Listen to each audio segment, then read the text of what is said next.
Hi friends, అందరూ ఎలా ఉన్నారు? Welcome to my YouTube channel. ఈరోజు మనం చికెన్ పకోడీ ఎలా చేయాలో చూద్దాము. ఫస్ట్ మనం చికెన్ తీసుకొని దాంట్లో ఉప్పు కారం కలుపుకొని 3 అవర్స్ దాన్ని పక్కకు వదిలేయండి. ఆ తర్వాత 2 ఎగ్స్ తీసుకొని దాంట్లో వేసి శనగపిండి, కార్న్ఫ్లోర్ ఇంకా మైదా కూడా వేయండి. ఒకవేళ మీకు మైదా ఇష్టం లేకపోతే దాన్ని స్కిప్ చేసేయండి. దాని ప్లేస్లో కొంచెం కార్న్ఫ్లోర్ ఎక్స్ట్రా వేసుకోండి. ఆ తర్వాత కొంచెం పసుపు, కొంచెం కారం, కొంచెం ఉప్పు వేసుకోండి. కారం, ఉప్పు మీ టేస్ట్కి తగ్గినట్టు వేసుకోండి. అవి 3 కలిపి మొత్తం అన్నీ మిక్స్ చేయండి.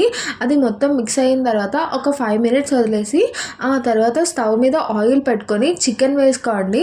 అవి బాగా ఫ్రై అయ్యేదాకా వేపించండి. అవి నేను చూపిస్తున్నాను కదా, ఆ కలర్ వచ్చాక వాటిని బయటకు తీసేసుకొని దాని తర్వాత కొంచెం కరివేపాకు వేపించుకొని దాని మీద వేసుకోండి. ఇక్కడితో చికెన్ పకోడీ అనేది రెడీ అయిపోతుంది.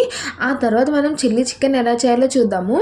ముందు ఆయిల్ పెట్టుకొని దాంట్లో ఉల్లిపాయలు, పచ్చిమిరకాయలు ఇంకా మీకు క్యాప్సికమ్ ఇష్టమైతే అది కూడా వేసుకొని దాన్ని బాగా ఫ్రై చేసుకోండి. ఆ తర్వాత tomato ketchup, tomato sauce, soya sauce వేసుకొని వాటిని బాగా మిక్స్ చేసుకొని ఆ తర్వాత కార్న్ఫ్లోర్ తీసుకోండి. కార్న్ఫ్లోర్ ఒక హాఫ్ స్పూన్ తీసుకొని అందులో 3 స్పూన్స్ వాటర్ కలిపి దాన్ని అందులో వేస్తే అది చిక్కబడుతుందండి. ఆ తర్వాత మనం ఇంతకుముందు ఫ్రై చేసుకున్నాం కదా, ఆ చికెన్ తీసుకొని దాన్ని బాగా మిక్స్ చేసుకొని మనం తింటే కనుక చికెన్ రెడీ. ఇందులో నేను చాలా సాసెస్ అనేది స్కిప్ చేశాను.